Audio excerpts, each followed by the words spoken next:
I didn't think that it will be that handy. Look deeper in this mechanism. The result will be almost maximal. This design of encodings will amplify attention to nearby positions from the beginning of the training. Hello guys, today's video is about positional encodings in the paper Attention is All You Need, which was one of the key papers in creation of transformer architecture and further development of BERT and GPT models. And when I was studying this paper, I quite well understood how attention works, but I didn't quite well get how positional encodings work and what are these tiny details. Now I just spend some time diving deeper in these things, and I want to share all these things with you today. And I will use mirror board for visualizations. I have prepared some plan here and some visualizations here. Also, I will show you some things in the notebook, Jupyter notebook that I've prepared. I will share this notebook with you and put it in the description, so you will be able to review it by yourself and play around with it.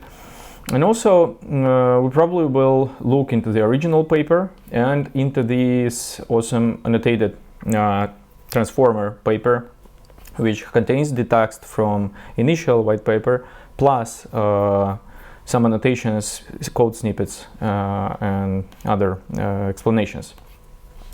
But the key plan for us will be here on Miro. And the plan is the following. So first of all, all this speech will be for people who know what transformer is, but want to understand how positional embeddings are implemented in the original design of the transformer, which was presented in the white paper, or for those who just want to understand how positional embeddings encodings can be implemented. And this speech will mainly be about Attention is All You Need paper, because in BERT or GPT model, positional information is added through some other mechanism. I will tell about it briefly, but the main focus will be on how it was designed in the original paper. So first we will speak about how encodings are different from embeddings, because these terms are quite similar but have a bit different meaning, and sometimes they may be confused. Then I will speak about why I think positional encodings are needed in the transformer, because the answer seemed to be quite obvious, but it was not that obvious to me, and I found some details about that, want to show you them. Then I will explain and visualize the positional encoding formula, like what is the intuition behind that, what it looks like. So there are some visualizations in the internet that I found, but they were not that good to build good intuition, at least for myself, so I hope it will be helpful for you also.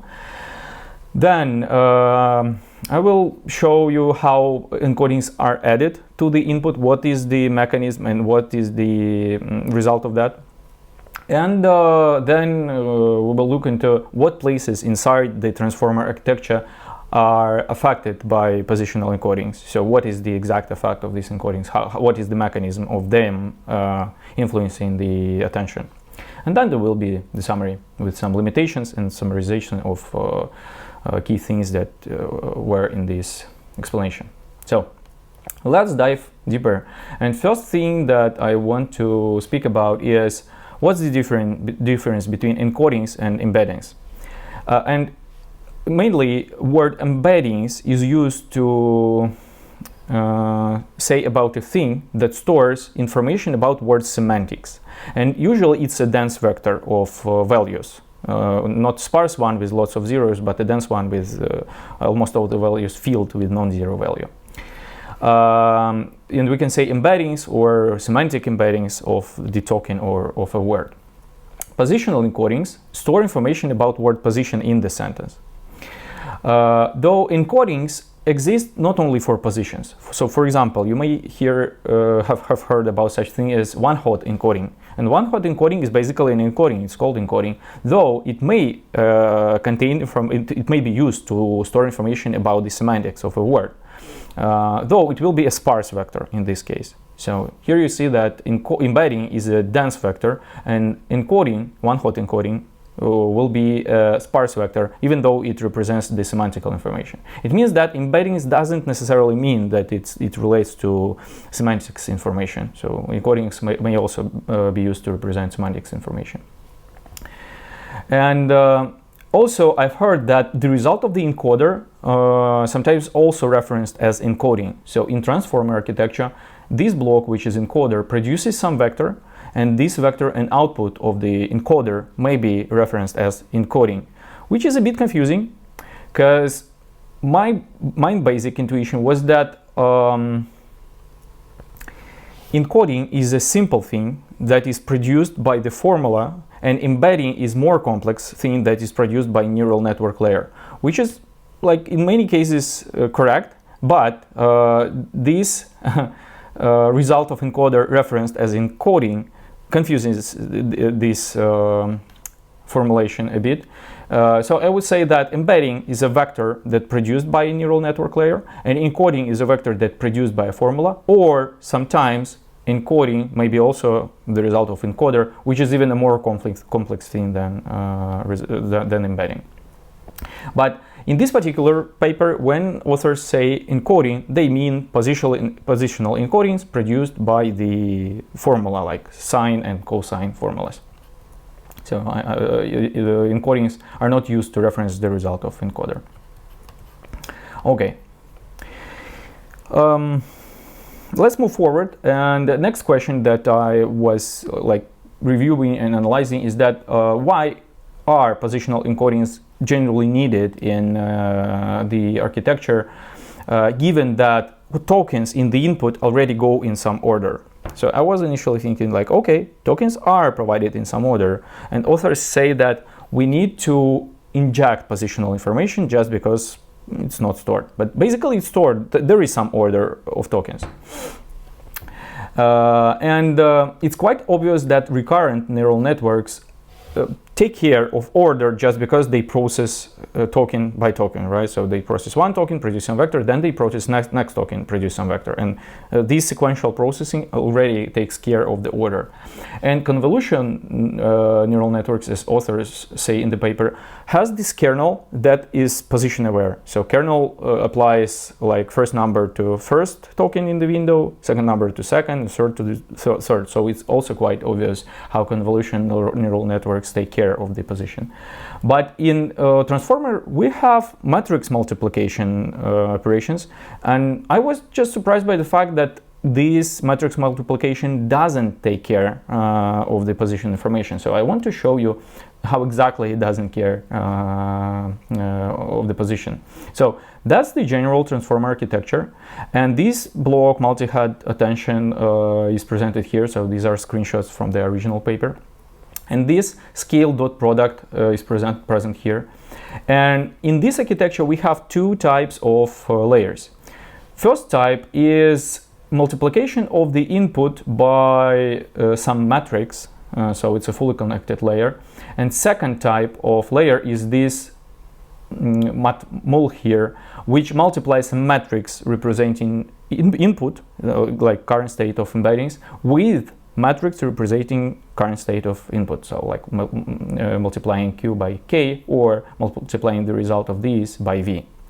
And I want to show you how exactly positional information is not taken into account here. So first of all, when you have such a matrix in linear layers, and by the way, linear layers are present here when we make projections of input into smaller space of v, k, and q. There is also a linear layer here, and there is also a linear layer here. So there are several linear layers in the architecture, though all of them work the same. So here is the visualization of the result. Let's say it's the vector representing embeddings, and the color, blue color here, means that all these numbers relate to one token, and all these numbers relate to second token. And when these matrices are multiplied, the result also is separated per token. So this result is only produced by the first row, this is by the second row, etc. So you may also see this visualized here. So there is a great resource, matrix multiplication.xyz, which makes a visualization of how exactly it works. So we have this matrix of learned weights, and then when they're multiplied by our input, we multiply entire column of the second matrix by the row. So this number is just the result of first token embeddings and this transformation matrix. So you see that we don't combine information of several tokens here. And then again, second column with the first row to produce this number, and this number is the result of second row, like second token. And when we do this step by step, we see that, okay, yeah, really, this row is produced only by this row and this matrix. So no rows are confused, which means that if rows will be reordered, the matrix will be the same. The only thing is that the order of values will be a bit different, which means that there will be some position information. So when next matrix multiplication will be applied, values will go in different order and will be multiplied by like a bit differently. Though this difference, I mean, is probably not what we want, right? So it's just the reordering of the numbers in the vector, and it's quite hard for the model to extract information on that. Okay, these reordered numbers mean that they are in different position. And second type of layer that we have is this multiplication, where we might multiply projection of embeddings on another projection of embeddings, and it works in this way. So we have this and this, and when we multiply them, we have matrix like that. And in colors, we see that, okay, this is the combination of blue and blue, this is the combination of blue and green, etc., etc., etc. So again, if we reorder some values here will also be reordered, but their magnitude will be same. And probably there is a way to extract information from reordered numbers in the matrix, but it's still hard for the model to use it. So likely not what we want. So I would say that there is some positional information because values are reordered in the matrices, but it's hard for the model to use this information. That's why we need some additional way to inject information about positions. And I will show a bit later how it's injected and how attention is amplified by this mechanism. And there are some additional benefits of adding the attention, the positional encodings in the architecture. First of all, what authors say about is that they had a hypothesis that the way they added encodings in the architecture will allow them to extrapolate to longer sequence length. So for example, if they trained model on sequence length of 1,000 tokens, probably because of these encodings, they will be able to infer on sequences of 2,000 tokens. And yeah, it may work potentially. Then the way they have implemented attention amplifies, like from the beginning without any learning, amplifies attention to nearby tokens. I will show you how it works. Also, if positional information is inserted in the tokens embeddings, potentially we can change, reorder the tokens in the sequence, thus doing data augmentation and train the model with this augmented data. I'm not sure if authors tried that, but there is some potential for that. Also, potentially what we can do is we can, if we, for example, have sequence length of 500 tokens and our inputs are small, we can combine several inputs into one sequence.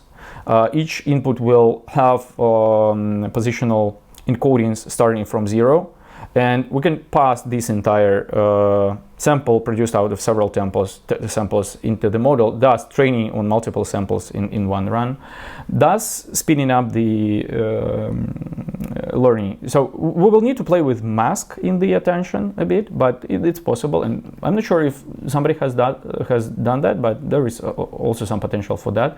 In this case, if positional information is stored inside embeddings, then we can just do that, the thing that I said about.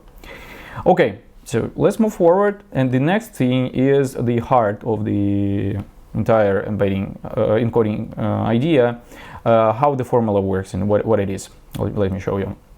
So first of all, the formula is presented in the original paper. It's highlighted here. So we calculate even indices of the encoding using sinus and odd ones using cosinus. I will visualize them in a second so that you will see what they look like. But what you already may notice that these encodings don't depend on the input. They are determined by the sequence length. So if we will have different input but same sequence length, encodings will be the same. And even if the sequence length will be higher, first positions will have same encodings. Okay, and also I will show you first visualization here what the actual values of the encodings will be. Let's say we have a sequence of I love you Earth. Then encodings for that will be calculated in this way. For first index of encoding, it will use sinus, and 2i will be equal to 0, and thus this formula will result in this vector. So this is for position 1, 2, 3, 4, etc. Then for encoding index 1, we will use cosine, and it will look like that. Then for index number 2, we will again use sinus, but with 2i equal to 2 here, and then cosinus for next one, and etc, etc, etc, till we get to D model index, which is 512 by default. Now let's go in the notebook and I will show you what it looks like visually.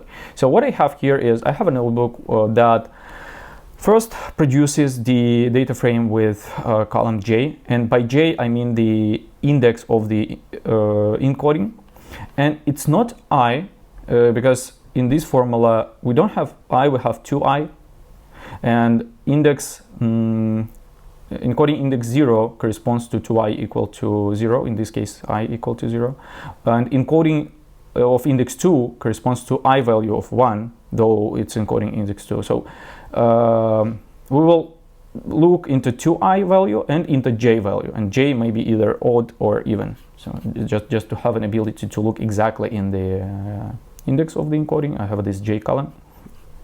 Then I calculate 2i based on that, and here is it, j and I. So it's 0, 0, 2, 2, 4, 4, etc, etc. Well, j is just incrementally increasing. Then I just distinguish if it should be sine or cosine. I have a column for that. And then I calculate the power thing. Power is, let me show you this component, 2i divided by the model. And then I calculate entire denominator, which is 10,000 in the given power. So calculate them. And let's look into what they look like. So 2i thing first is a linear progression from 0 to, in this case, 512. So maximal index of the encoding, it's actually 511 because we start from 0. And power is almost the same thing, though it's now normalized from 0 to 1, right? And you see a slight slope here. It's just because we do this 2i transformation. So we just, in case of odd value, we just treat it as this odd value minus 1. Okay, so this is here, and then denominator has this progression because denominator has a power, so it's 10,000 in the given power. We see this exponential progression, and on a log scale here, so here is the log scale, it looks like a straight line, which is expected. So that's what denominator look like. And then I calculate the value of encodings for different positions, for positions from 0 to 1000, and then with some step for next positions, and then for late positions also, to just see how this vector of encodings behave itself on different position numbers. And let me show you what it is. So scrolling down. Okay, so first of all, let's look into the value at particular encoding positions. So if we take first value of the encoding, it will have this period. So it is sinus with high frequency. So it just oscillates from -1 to 1. And probably we can also look at the big scale first. So let's look into max position from 100,000 and see what it looks like. And then we will scale back to, so if we take many positions, we see that the frequency is super high, and then frequency at this position will be like lower, right? So we see that at the maximal embedding position of 511, we have a period, the maximal period of about 60K, and then the value starts to repeat. And initially to me it seemed like, yeah, then our encodings will start to repeat completely starting from position of 60K, but in reality it doesn't. I will show you later why. But for now, the first piece of intuition is that first encoding indices have high frequency and later have lower frequency, and the maximal period, the longest one, is about 60K, and then maximal period starts to repeat.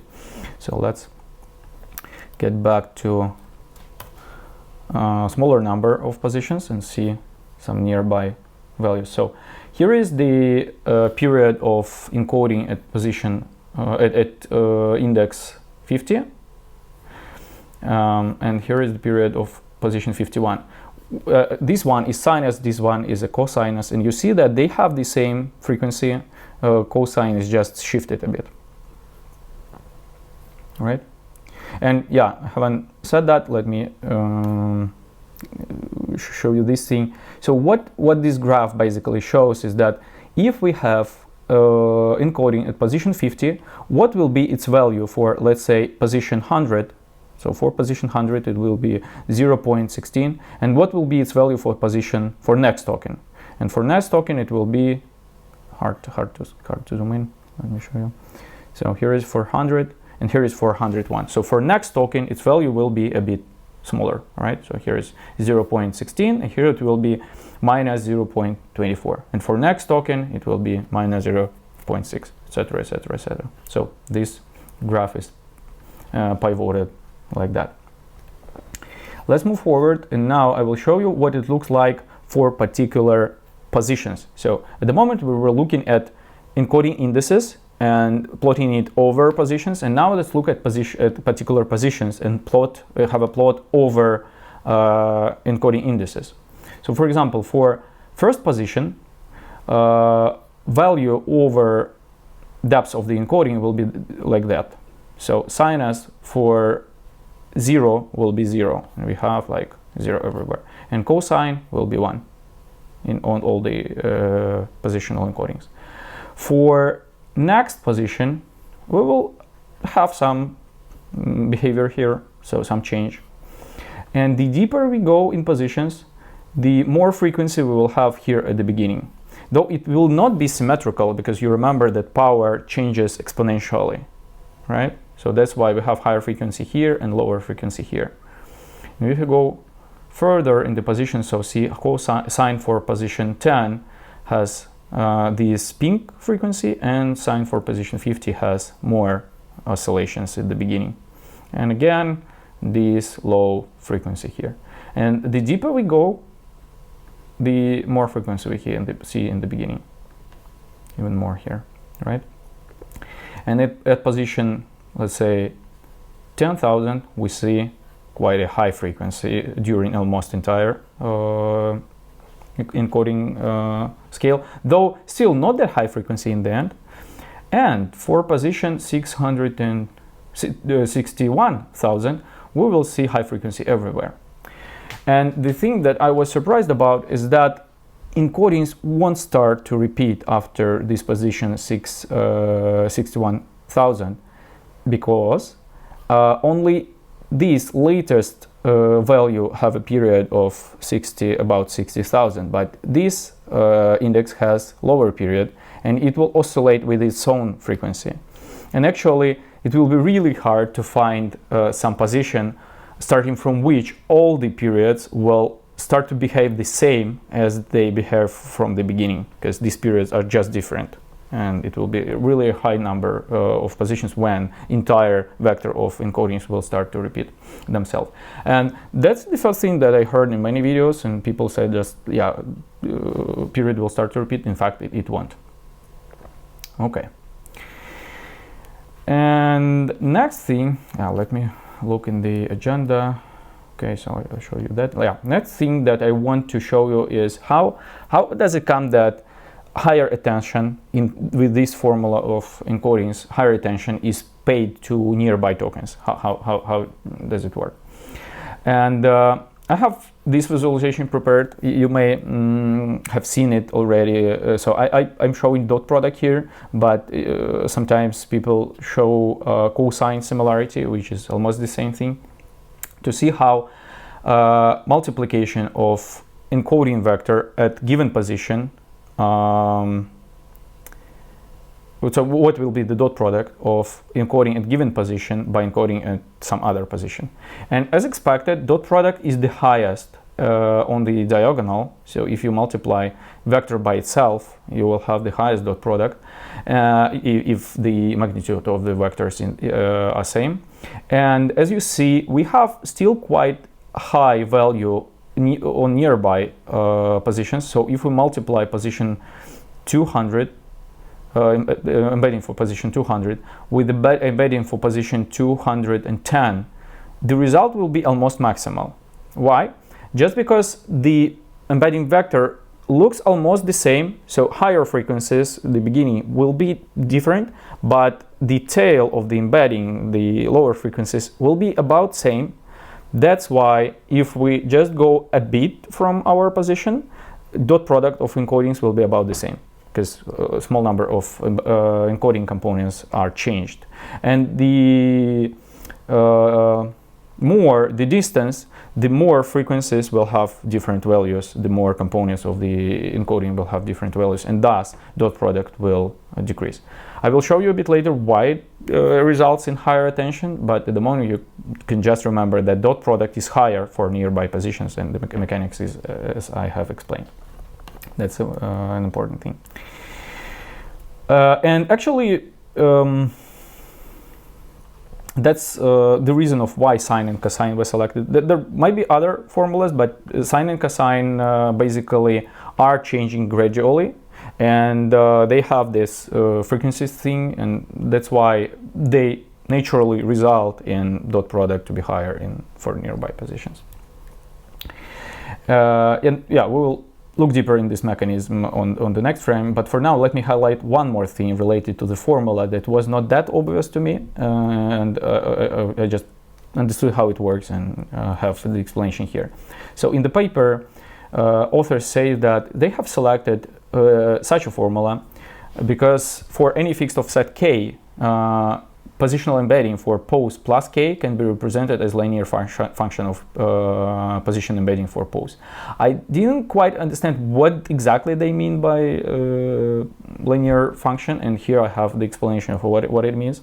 So as you probably remember from math course, we can transform this formula of sine s of pose plus k to this formula, and for cosine we can do almost same transformation. And how can we potentially do this in the transformer block? That's the question. What I thought of is here. So let's imagine we have these encodings vector. In reality, there will be added to embeddings, but for now, for simplicity, let's imagine that we have just encodings as the input. And then we have these projections over here in the transformer before the attention. So we have these projections, and these projections may be learned in this way. So they may have corresponding sine and cosine values to have these right components of k divided by the denominator. So this might be learned so that if we will multiply these encodings by these corresponding values, we will get shifted encodings. So in this case, if we multiply this matrix by this, we'll have this. And as you see, values actually match. So for first position, we will get vector which looks exactly the same as pose 3, so shifted by 2, and for second it will be shifted to pose number 4. And then when doing multiplication, this vector will produce highest dot product when multiplied by this vector. So like higher attention will be paid to this thing. I will show you a bit later how exactly it's done. And yeah, I think that it's quite possible for the model to learn it and to shift the entire positions by required offset. And you may actually check that it actually works correctly, because sine and cosine values here were taken from here, because actually they're sine and cosine for position 2 as we do shift by 2. So we can just validate that it works correctly. And that's also the reason of why both sine and cosine are present in the encodings, because they allow to do this beautiful offset by doing the matrix transformation. Initially I thought that probably they meant multiplying by a number by this linear transformation, but actually they meant by multiplying by a vector, but this vector can be learned. That's still a question if model actually learns this vector, I don't know, but there is a potential for that. And yeah, I've also made this in the notebook, as I was just curious if it actually works this way. So what I did is I prepared these vectors of sine for position 300 multiplied by cosine for position 200 to see if this will actually result in embedding vector for position 500. So I've prepared this, and then I've made the visualization, so I will show you what it looks like. Okay, but I will just adjust the size so that I will be able to click legend here. Just wait a sec. Because I found out that it actually works. And I just, during the math course in the school, I didn't think that it will be that handy for me in the future, but in reality it is. So I have sine and cosine for different positions here. And then I have their multiplications. So see, let's say I will put a sine for 500.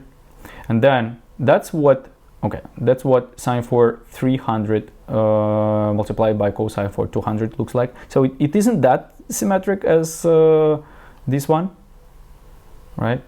So there is some amplification here, some reduction here, and that's the where is the second component? Here is the second component.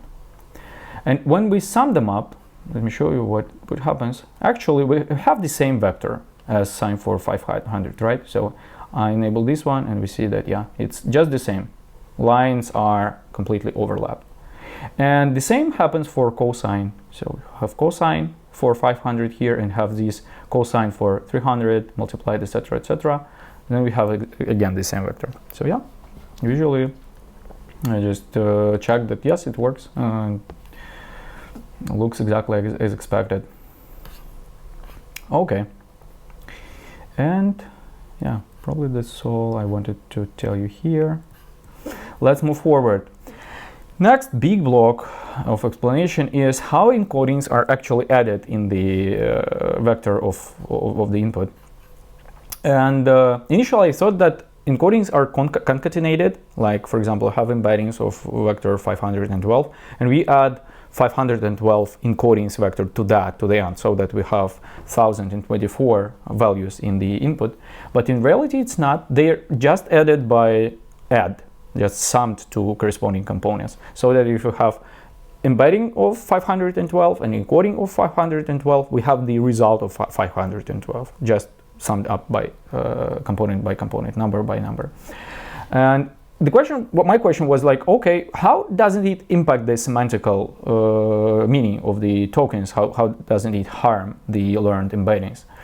And in reality, they have some impact, but not that high as I expected. Because my initial thought was, okay, we have embeddings from -1 to 1 and encodings from -1 to 1. We sum them up, and embeddings are completely messed with this about same magnitude vector added. But in reality, in the paper, authors say that embeddings are multiplied by square root of d model value. So they say it over here in the original paper. In the embedding layers, you will multiply those weights, which means the weights of embedding layer, which produces semantical vector, and they multiply them by square root of D model. And in annotated transformer over here, we see the code for that, and actually it's done like that. So they have this layer, and then when they apply this layer to the input, they multiply the result by square root, right? So it works as I said, which basically means that the magnitude of vectors will be different. And here I have an example of what they will be. So these are three tables, one of them showing example embeddings. So they are distributed in the same way as real embeddings will be for positions 0, 1, 2, 500, and 10,000, and for different indices like 0, 1, 2, 3, then for index 100, 101, 510, 511, and then we have mean over the entire row, including the hidden numbers, standard deviation, and magnitude of the vector. The same for encodings, and the same for sum. So what will be the result, the resulting sum? And you see that the magnitude of embeddings vector is about 700, and the magnitude of the encodings vector is about 22 or 23, which means that encodings will have some impact on the embeddings vector, but not that high. And the ratio will be about 31, right? So which means that we have 30 pieces of information about semantics and 1 piece of information about encodings. And you may notice that this ratio will be different if we have a different D model. So if the model will be 124 as in big model, then impact of semantics will be even higher compared to encodings. And yeah. And I heard such an opinion that sine and cosine are present in the encoding vector in order to compensate the impact. So if sine will be possible, cosine will be positive, cosine will be negative, and thus there will be no bias. So vector of embeddings won't be changed in mean. But in reality, it is changed just because encodings are not symmetrical. So sine and cosine are not symmetrical.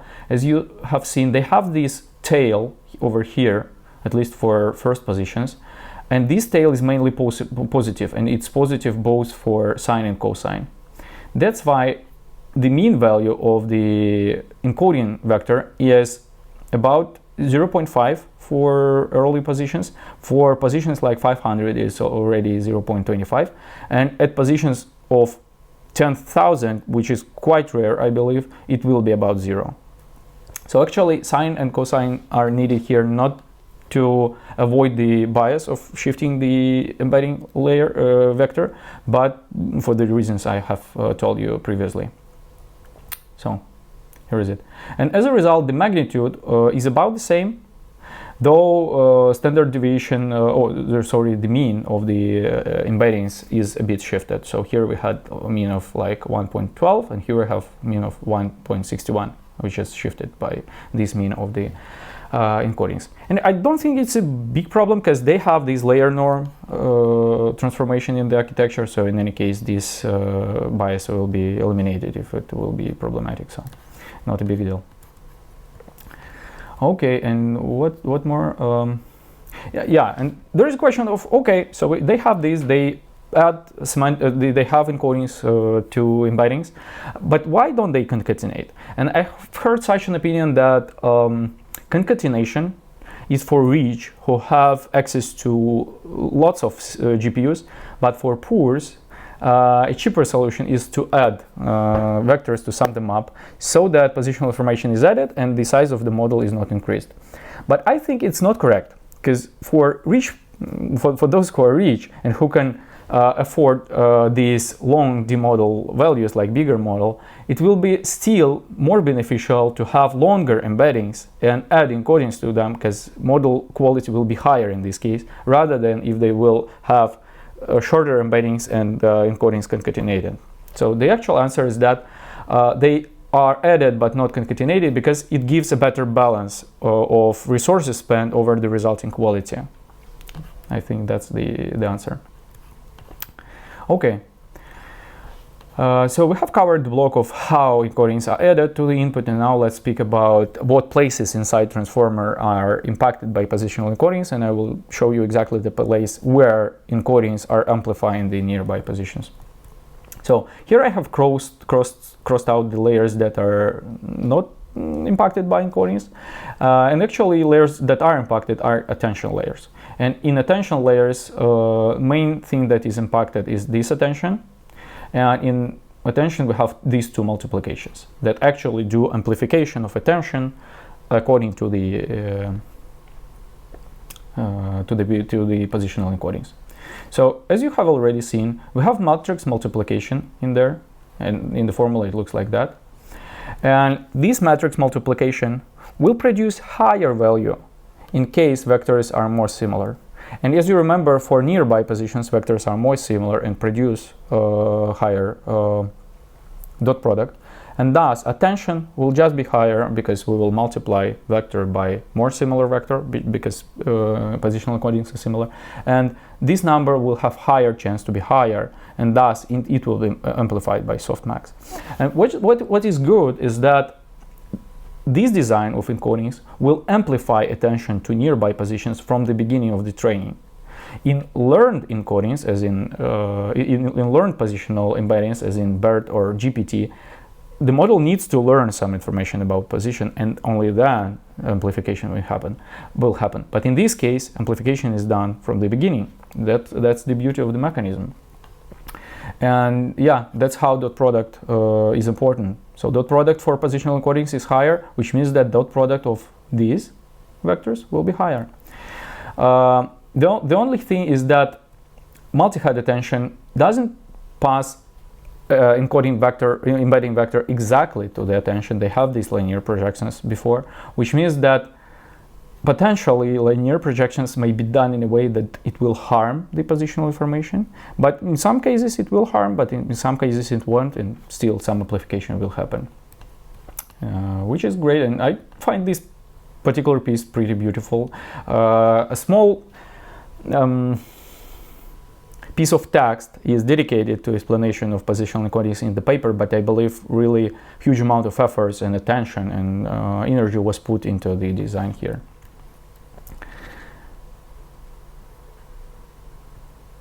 And yeah, as you probably understand that linear projections in these heads may allow for one projection to project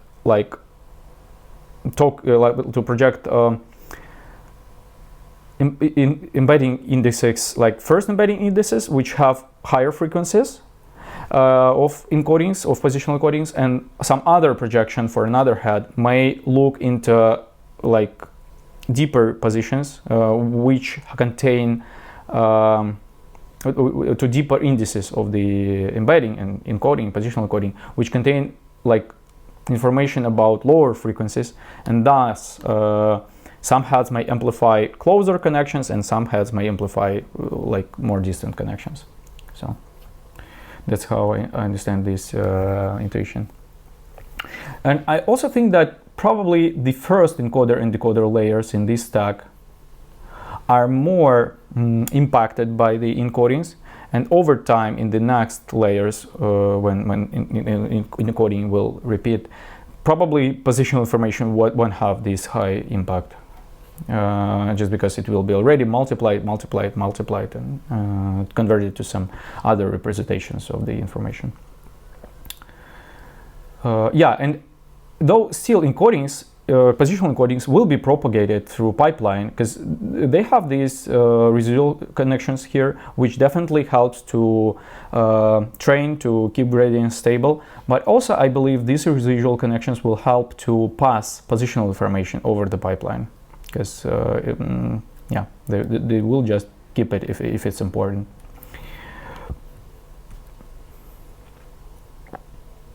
And this ratio of 30 between embeddings for semantics and positional encodings likely was selected because it is strong enough for the model to notice positional information, but weak enough for the encodings for positional information not to harm too much the information about semantics. Okay, so that's the pre-last block. And now let's summarize what we have, and I will speak about limitations here. But before that, I ask you to press like to this video if you like it, and subscribe to my channel not to miss new similar content. I probably will make more videos about transformer because there are more things to explain, so we'll try to do that. And if you have any questions about encodings or about transformer in general, please write them down in the comment. I will be happy to respond. So let's speak about the limitations and summarize this entire piece of knowledge. So first of all, yeah, there is some limitation is that some semantical information is still lost because embeddings have these positional encodings just added, not concatenated. Though, as shown previously, probably it's the better solution than concatenation. Probably there is an even better solution, I don't know, but this one seems like quite a good compromise.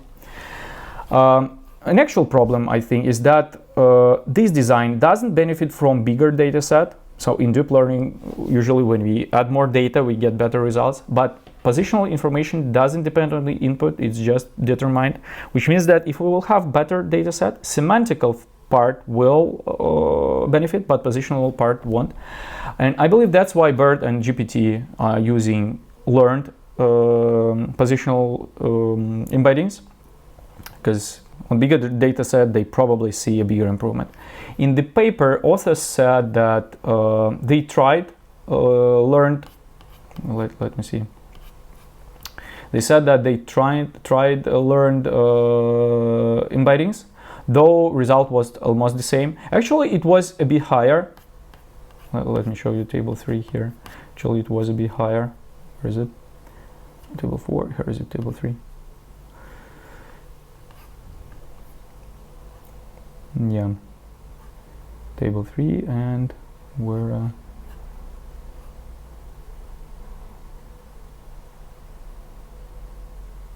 yeah, again, what was the exact row? Let me show you what it was. Row E. Okay, here is it.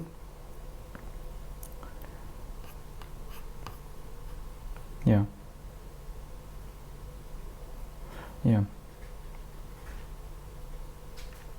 Oh no, actually it was not higher, it was about the same. But it might be higher if the dataset will be bigger. So they trained on some dataset, but if we will have extend more data, then quite likely that learned embeddings will be are outperforming the predetermined ones. And with such a design, distant though strongly related tokens are not amplified. So this heat map clearly shows that diagonal is light, and the more distant the tokens from diagonal, then the smaller will be the amplification of the attention. And probably, again, that's the reason of why BERT and GPT used learned positional embeddings. And generally, we see that positional encodings are needed because the order of tokens is not taken into account, and the way internal representations of the input is changing when we change the order of tokens is not easy for the model to learn. So that's why we need the information to be added, and I have shown you the design of the layers that are in the transformer. So how does it happen that they don't take care of the position? Given positional encodings mechanism, amplify nearby tokens from the beginning without any learning, which is great. And positional encodings magnitude relate to semantic magnitude as 1 to 30. So as I've shown you on an example. So that's it. That was a pretty big piece of information. Hope you will find it helpful, and see you.